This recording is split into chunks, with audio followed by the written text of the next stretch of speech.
지금 우리는 예수님의 십자가를 깊이 생각해보는 사순절 기간을 보내고 있습니다. 특히 이번 한 주간은 사순절 기간의 마지막 기간으로 고난 주간이 되어집니다. 그리고 이 고난 주간이 끝나는 이제 다음 주일, 그 다음 주일이 바로 부활 주일입니다. 그리고 고난 주간이 시작되는 오늘을 종려 주일이라고 부릅니다. 이 이름의 명칭은 어디서부터 나왔느냐? 예수님께서 마지막 예루살렘에 입성하실 때 사람들이 나뭇가지를 들었는데 무슨 나뭇가지요?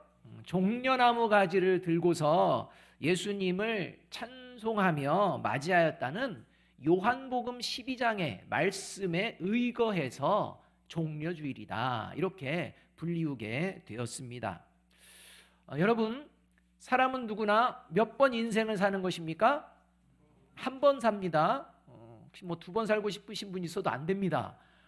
모든 사람은 인생은 딱 한 번입니다. 그리고 그 마지막은 예외 없이 죽음입니다. 예수님도 예외가 아니었습니다. 인간으로 오신 예수님이라고 해서 하나님의 아들이니까 죽음은 피하실 수 있지, 절대 그렇지가 않습니다. 인간으로 오셨기 때문에 반드시 맞이하는 게 뭐였느냐? 죽음이었습니다. 그리고 예수님께서 이 죽음을 피해갈 수 없었는데 그 증거가 바로 어느 자리냐? 예수님의 십자가입니다. 예수님의 십자가, 예수님의 죽음의 자리입니다. 이거는 모든 사람들이 인정하는 자리입니다. 예수님도 죽는구나. 그래, 예수님도 십자가에서 죽었지. 그래서 예수님의 십자가는 죽음과 관련되어져 있습니다. 그런데 예수님을 믿지 않는 사람들에게는 그냥 예수라는 존재가 죽었나 보다라고 생각하는 이 예수님의 십자가이지만, 그러나 이 구원받은 그리스도인들에게는 예수님께서 죽으신 이 예수님의 십자가, 이 죽음은 특별한 의미를 가지고 있습니다. 왜냐하면 예수님의 십자가에서 죽음은 곧 구원받은 그리스도인의 삶의 모습이 되어야 하기 때문입니다. 그냥 예수님께서 십자가에 죽으셨구나, 그거 끝나는 게 아닙니다. 예수님 믿지 않는 사람은 그걸로 끝납니다. 그런데 이 예수님께서 십자가에서 죽으셨구나, 여기서 구원받은 그리스도인은 그렇지, 그러니까 예수님께서 십자가에서 죽으신 그와 같이 나도 예수님에게 그러한 삶을 보여내야 되는 거구나. 예수님의 십자가의 죽음은 내가 살아가는 삶의 방식이구나, 이걸 배운다는 것입니다. 그래서 예수님의 십자가에서 죽음을 통해 구원받은 그리스도인이 배우는 삶의 모습이 있는데 그 모습 중 하나가 뭐냐? 죽는 것입니다. 죽는 것. 다시 말해서 구원받은 그리스도인은 살기 위해서, 구원받은 그리스도인으로 살아가기 위해서 어떻게 해야 되느냐? 죽는 삶을 살아야 한다라는 겁니다. 그러니까 예수 그리스도의 죽음, 십자가의 죽음은 단순한 죽음이 아니라 저와 여러분의 죽음과도 연결이 돼 있다는 것입니다. 살기 위해서 죽어야 한다는 겁니다. 그래서 예수님은 누가복음 9장 24절에서 이렇게 말씀하시는 것입니다. 이렇게 말씀하십니다.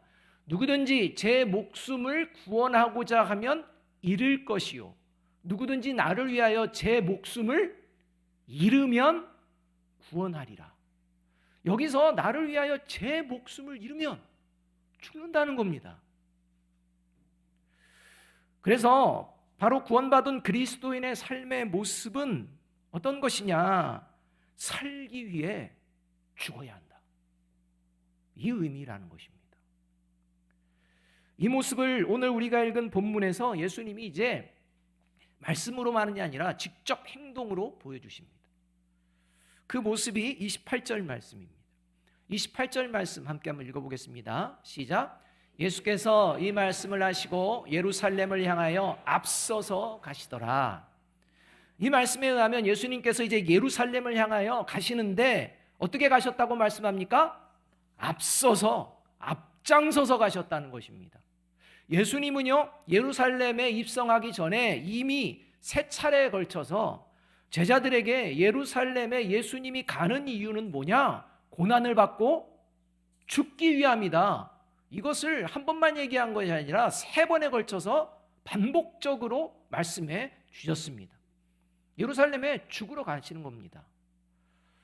그리고 그 죽음을 향해 머뭇거리거나 지체하지 않으십니다. 어떻게 지금 가시고 계십니까? 앞장서서 가고 계시고 있다는 것입니다. 여러분, 예수님이 지금 앞장서서 간다는 건 그 뒤에 따르는 자들이 있다는 것입니까? 없다는 것입니까? 있다는 겁니다. 앞장서고 뒤에 따르는 자들이 있다는 겁니다. 2000년 전에는 앞장서서 가시는 예수님의 제자들이 따랐습니다. 그러나 당시 예수님을 따르던 제자들은 예수님의 십자가 죽음의 의미를 모른 채 따라가다가 결국 예수님이 붙잡히시자마자 자기 목숨을 부지하기 위해서 모두 도망쳐버리는 이런 실패자로 전락하는 것을 우리가 복음서를 통해서 볼 수가 있습니다. 예수님을 따라갑니다. 3년 동안 모았습니다. 그 예수님을 마지막 따라가는데 도대체 예수님의 십자가의 그 죽음의 의미를 모르기 때문에 예수님이 붙잡히시자마자 그냥 예수님을 버리고 다 도망가 버리는, 예수님을 따르지 못하는 실패자의 인생들이 되는 이러한 모습을 우리가 볼 수가 있습니다. 이제 2000년이 지났습니다. 2000년이 지난 오늘 종려주일, 십자가에서의 죽음을 위하여 예수님이 앞장서서 가신 그 길을 저와 여러분이 뒤따르고 있습니다. 그래서 이 예배 자리에 모인 거 아니겠습니까? 그래서 오늘 종려주일 이 예수님을 따라가는 이 마음으로 오늘 이 예배 자리에 저와 여러분이 모여 있다는 것입니다. 2000년 전 앞장서서 가시는 예수님을 따르다가 자기 목숨을 부지하기 위해서 도망쳐버린 실패한 제자들과 같은 모습이 오늘 저와 여러분의 모습이 되어서는 곤란합니다. 따라서 예수님의 죽음이 곧 나의 죽는 삶이 되어야 합니다. 그래야 예수님의 부활이 저와 여러분에게 생명의 부활이 될 것입니다. 만일 예수님의 죽음이 곧 나의 죽는 삶이 되지 않는다면 저와 여러분의 부활은 심판의 부활이 될 것입니다. 이것을 생생하게 보여주신 장면이 바로 오늘 종려주일에 있었던 오늘 본문의 사건이라는 것입니다. 오늘 본문에서는 예수님이 예루살렘에 입성할 때 수많은 사람들이 환호하는 그런 장면입니다. 2000년 전 예수님께서 나귀 쇳길을 타시고 예루살렘에 입성할 때 예수님의 제자들을 포함한 많은 사람들이 그 마음 가운데에 기대와 흥분으로 가득 차 있었습니다. 그리고 사람들이 제자들이 예수님을 향해 기대하고 흥분으로 가득 찬 이유, 이것을 가지고 실제 입술을 통해서 고백을 하는데 그것이 38절의 말씀입니다. 함께 한번 읽어보겠습니다. 38절 말씀 없습니까? 그러면 제가 읽어드리겠습니다. 예수님을 향해 기대와 흥분으로 찬 말씀, 찬송하리로다 주의 이름으로 오시는 왕이여입니다. 사람들이 기대와 흥분으로 가득 차서 예수님을 환호하는 이유, 그 이유는 예수님이 자신들의 구원자이시고 왕이시기 때문이다. 예수님이 나의 구원자 되시기를 원하고 왕이 되시기를 원합니다. 이러한 마음이었다는 것입니다. 그래서 예수님을 향해 찬송합니다. 나의 구원자, 나의 왕이여 라고 외치는 이 외침, 참으로 아름다운 외침이 분명합니다. 그래서 예수님도 이 예수님을 향한 사람들의 이 찬송과 환호를 막지 않으셨습니다. 오히려 환호하는 사람들을 책망하라는 이 바리새인들의 이야기를 들으셨을 때 예수님은 아주 단호하게 말씀하십니다. 40절 말씀 이렇게 말씀하십니다. 대답하여 이르시되 내가 너희에게 말하노니 만일 이 사람들이 침묵하면 돌들이 소리 지르리라 하시니라. 예수님의 이 말씀은요, 예수님을 향한 사람들의 찬송과 환호는 당연하다는 것입니다. 마땅하다는 것입니다. 이걸 막을 수 없다는 것입니다. 막아서도 안 된다는 것입니다. 당연하다는 겁니다. 그렇다면 여러분, 이렇게 예수님을 향해 환호하며 찬송하는 제자들과 수많은 사람들을 바라보는 예수님의 마음은 흡족한 마음이었을까요? 전혀 아니었다는 겁니다. 여러분, 예수님을 향해 찬송하며 환호하는 수많은 사람들의 이야기를 듣고 그들의 표정을 보는 예수님의 마음은요, 흡족함이 아닌 정반대였다는 것입니다. 그것이 바로 41절 말씀입니다. 함께 한번 읽어보겠습니다. 시작. 가까이 오사 성을 보시고 우시며. 여기서 우시다, 우시며라는 말은요, 그냥 소리 죽이고 우는 그런 게 아니라 큰 소리를 내어서 우는 통곡하다라는 말입니다. 그러니까 우리가 너무 슬프면 꺼이꺼이 울지 않습니까? 그렇게 지금 통곡하고 계신다는 겁니다. 여러분, 왜 예수님은 그렇게 찬송하고 환호하는 사람들의 그러한 모습을 보면서 흡족함이 아니라 오히려 그 마음에 슬픔으로 가득하셨을까요? 예수님을 보며 찬송하리라, 주의 이름으로 오시는 왕이여 환호하는 그 환호를 들으면서도 예수님은 왜 예루살렘과 유대인들을 바라보시며 통곡하셔야만 했을까요? 그 이유가 바로 예수님이 십자가에서 죽으시는 참된 의미를 모르면서 외치는 환호와 찬송은 공허한 외침일 뿐이기 때문입니다. 공허하기 때문입니다. 그리고 예수님이 십자가에서 죽으시는 참된 의미를 모르는 자들의 결국은 멸망이기 때문에 예수님의 마음은 슬픔으로 가득했던 것입니다. 그래서 예수님의 십자가 죽음의 의미를 깨닫지 못해서 앞으로 멸망하게 될 유대인들과 예루살렘 성을 보시며 44절 상반절은 예수님이 이렇게 말씀하십니다. 같이 한번 읽어보겠습니다. 시작.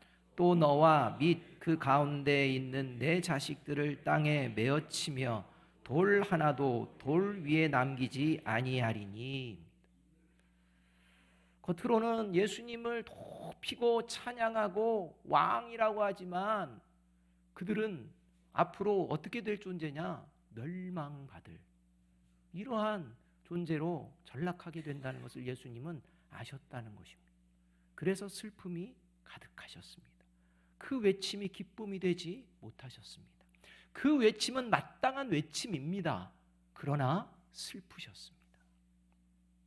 이제 2000년이 지난 오늘 2000년전과 같이 종려주의를 맞아 찬송하리로다 주의 이름으로 오시는 왕여를 외치고 있는 저와 여러분의 외침, 이 외침이 예수님을 따라 죽는 삶을 살기 위한 외침인지 아니면 2000년 전 멸망으로 나아가던 사람들의 공허한 외침인지 살펴보아야 할 것입니다. 자, 그렇다면 여러분, 십자가의 죽음을 향해 앞장서서 가신 예수님을 따라 구원받은 그리스도인이 죽는 삶을 산다는 의미는 무엇을 말하는 것일까요? 도대체 구원받은 그리스도인답게 살기 위해서 죽어야 한다는 것은 구체적으로 어떤 삶을 말하는 것일까요? 첫째로 예수님의 십자가를 바라보며 예수님을 따라 죽는 삶, 그게 어떤 것이냐? 함께 한번 읽어보도록 하겠습니다. 같이 읽습니다. 시작. 죄 가운데 살지 않는 것. 여러분, 예수님의 십자가를 바라보며 예수님을 따라 죽는 삶은 어떤 삶이냐? 죄 가운데 살지 않는 것을 말합니다. 여러분, 예수님의 십자가의 죽음은 무엇에 대한 죽음입니까?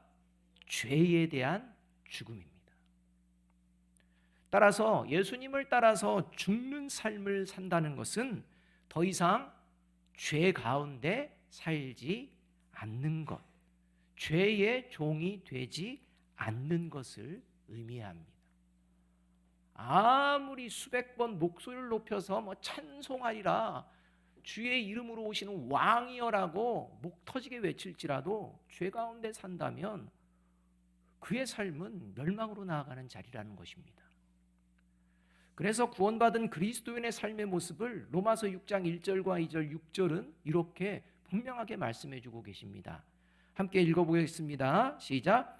그런즉 우리가 무슨 말을 하리요? 은혜를 더하게 하려고 죄에 거하겠느냐? 그럴 수 없느니라. 죄에 대하여 죽은 우리가 어찌 그 가운데 더 살리요? 우리가 알거니와 우리의 옛사람이 예수와 함께 십자가에 못 박힌 것은 죄의 몸이 죽어 다시는 우리가 죄에게 종노릇 하지 아니하려 함이니.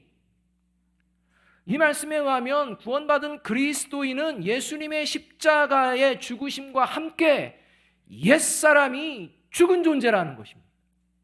그리고 옛사람이 죽었다는 것은 죄에 대하여 죽었다는 것입니다. 죄에 대하여 죽었다는 것은 이제 죄 가운데에서 살지 않는다는 것입니다. 그러니까 단순히 예수 그리스도의 십자가의 죽음은 그냥 예수님의 죽음으로 멈추는 것이 아니라 저와 여러분이 죄 가운데에 살지 않는 것을 의미합니다. 수많은 사람들이 예수님을 찬송하고 환호하는 모습을 보시면서도 예수님께서 슬픔에 가득 차셔서 통곡하신 이유, 그것은 바로 죄 가운데에 여전히 살고 있으면서도 죄 가운데 있음을 깨닫지 못함으로 말미암아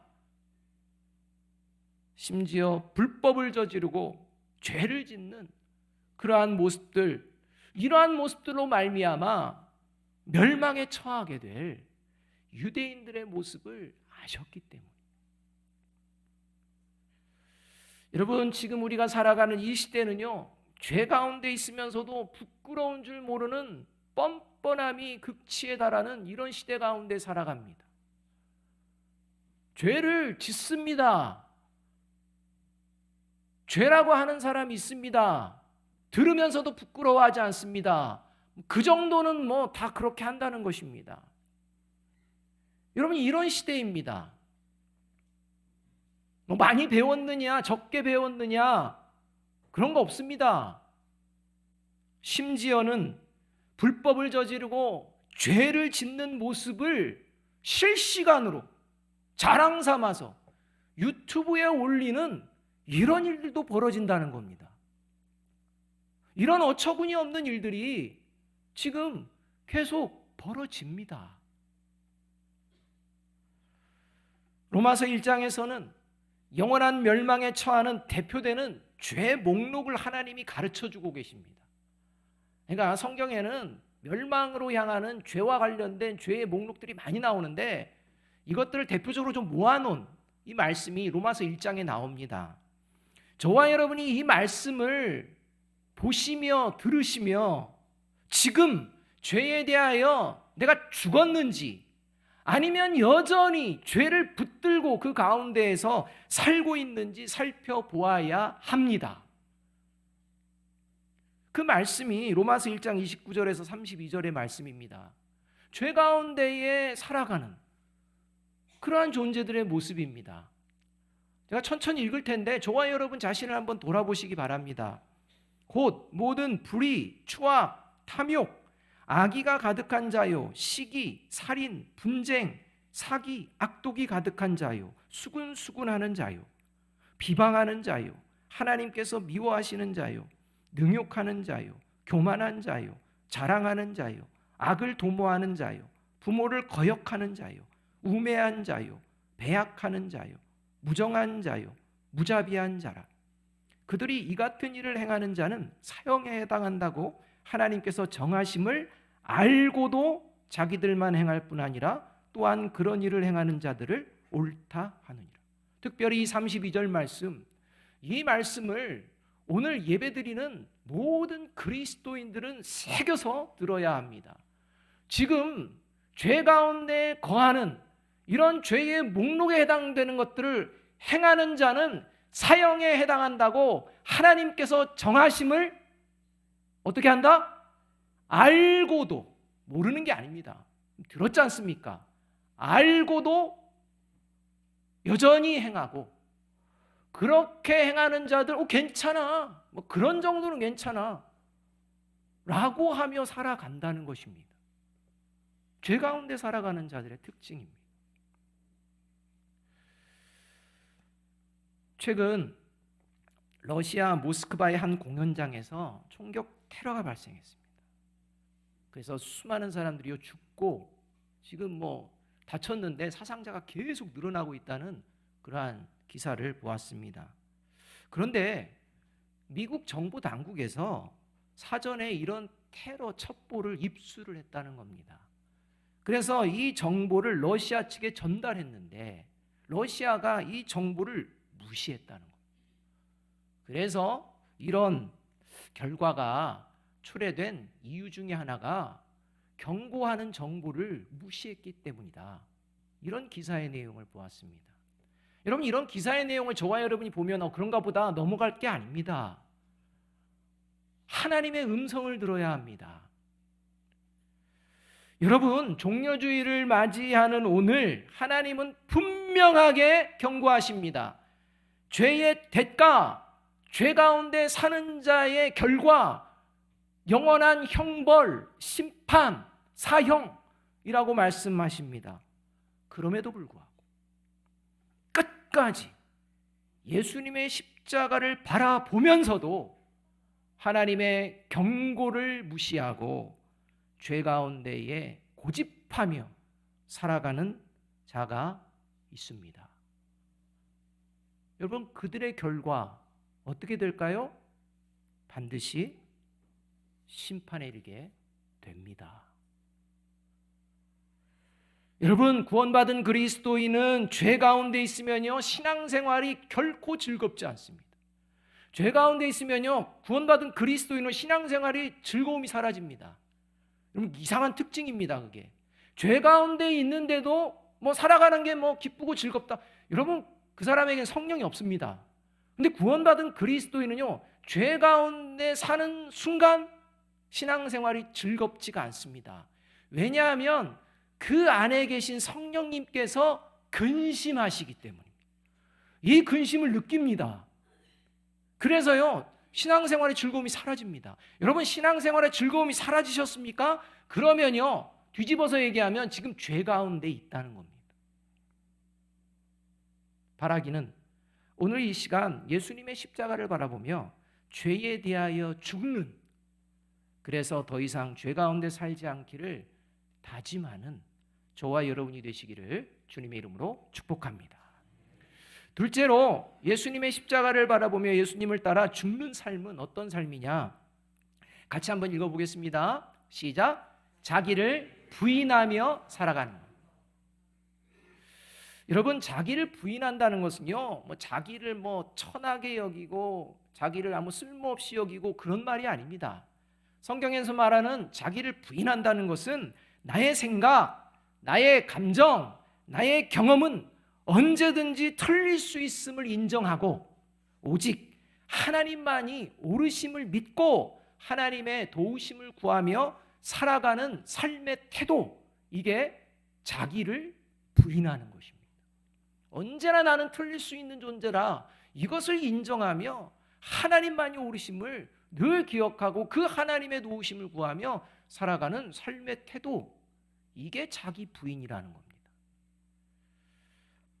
다시 말해서 자신을 믿지 않고 하나님만 믿으며 살아가는 모습, 이것이 자기를 부인하는 것입니다. 저와 여러분은 어떠하십니까? 저와 여러분 자신을 더 믿으십니까? 하나님을 더 믿으십니까? 여러분, 자기를 부인하는 것은요 오직 예수님을 믿는 자만이 가능합니다. 왜냐하면 하나님을 믿는 건 예수님 믿는 자만 가능하기 때문입니다. 따라서 예수님을 믿지 않는 세상 사람들은 결코 자기를 부인하지 않습니다. 부인하며 살아갈 수도 없습니다. 오히려 자기를 더 드러내며 살아가고자 힘을 다합니다. 어떻게 해서든지 자기가 중심에 서 있기를 바랍니다. 그래서 자기를 부인하지 않는 존재는 언제나 자기 중심적으로 생각하고 자기 중심적으로 판단하고, 그래서 그렇게 자기 중심적으로 말하고 행동합니다. 또 자신의 생각대로, 자신의 감정대로, 자신의 경험에 맞추어서 사람들이 따라주질 않는다. 그렇게 되면 이제 반응을 보이는데 자신이 원하는 대로 되지 않거나 사람들이 따라주지 않으면 좀 전에 사형에 해당된다고 보았던 그 죄의 목록에 등장하는 죄의 본성을 그대로 드러냅니다. 자기가 원하는 대로 안 해준다? 그러면 그 죄의 본성을 드러내게 되어 있다는 것입니다. 여러분, 지금 이 땅에 사람들 간에 첨예한 대립으로 갈등이 생겨나는데, 여러분, 첨예한 대립으로 갈등이 생겨나는 이유 중에 하나가 뭐냐? 자기만 옳다는 겁니다. 자기중심성입니다. 자기는 틀리지 않았다는 겁니다. 여러분, 지금 우리나라 백성 국민들이 지금 의사와 정부의 갈등 때문에 많이 힘들어합니다. 의정 갈등이라고 합니다. 근데 저는 뒤집어서 한번 이야기해 봅니다. 정의 갈등입니다. 서로 옳다는 겁니다. 서로가 정의 편에 있다는 겁니다. 그리고 서로만이 옳다고 주장하기 때문에 끝없이 대립하는 것입니다. 여러분, 저와 여러분 삶의 자리 가운데 저와 여러분은 어떠하십니까? 갈등이 생기면 무엇을 보십니까? 나만 옳다라고 혹시 주장하기 때문은 아닙니까? 나도 틀릴 수 있다라는 그런 생각은 안 해보십니까?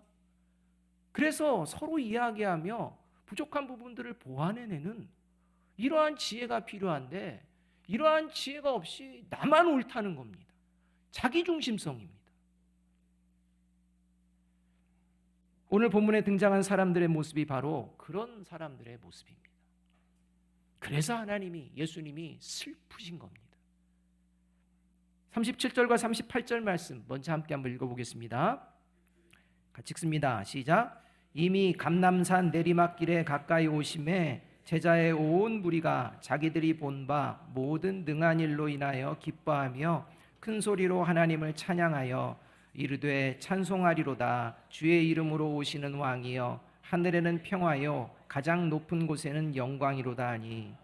이 말씀에 의하면요, 사람들이 예수님을 환호하고 찬송하는데 그 이유가 이겁니다. 예수님의 능력 때문입니다. 예수님의 능력 보았기 때문입니다. 특히 가장 최근에 죽은 지 사흘이나 되는 이러한 나사로, 4일이나 되는 이 나사로가 살아나는 이런 놀라운 기적의 능력을 경험했습니다. 그러니 예수님이야말로 대단한 존재인 것입니다.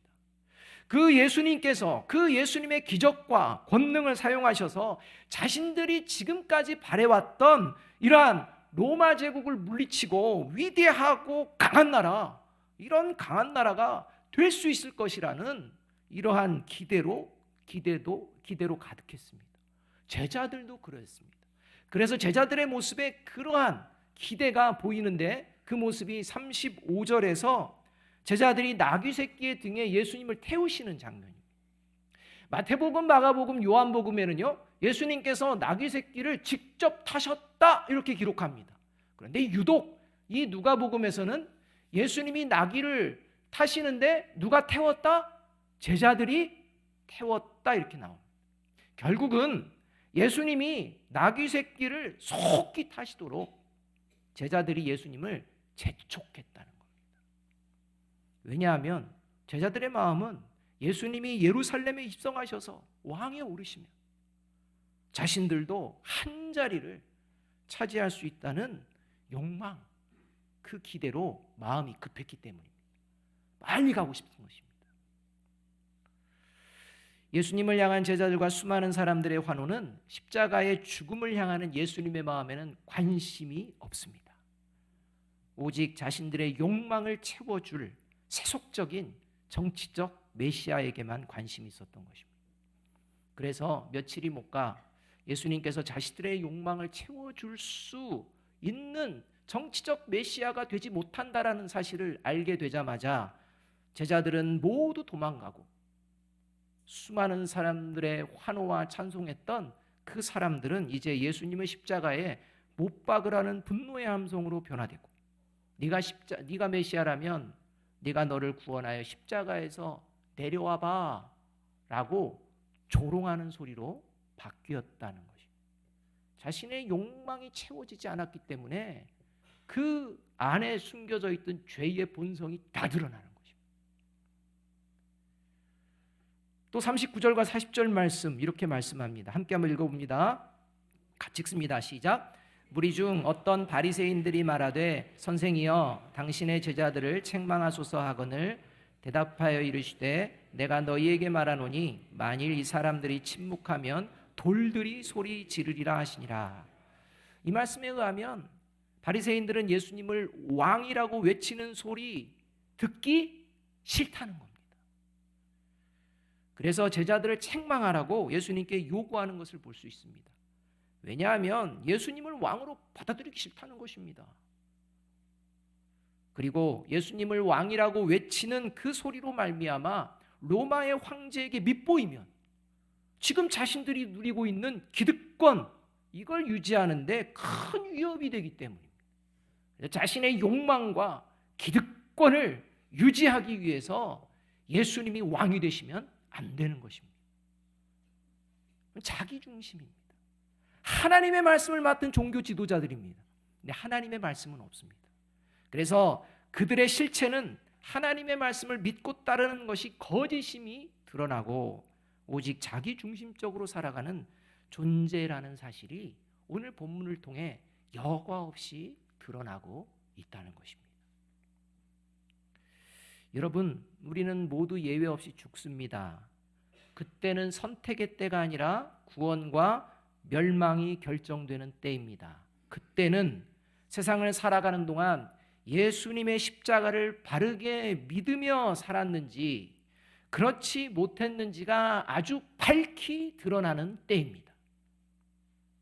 그래서 오늘 지금 이 순간이야말로 내가 다시 예수님의 십자가를 바르게 믿으며 영원한 생명의 길, 구원의 길을 걸어갈 수 있는 기회의 때입니다.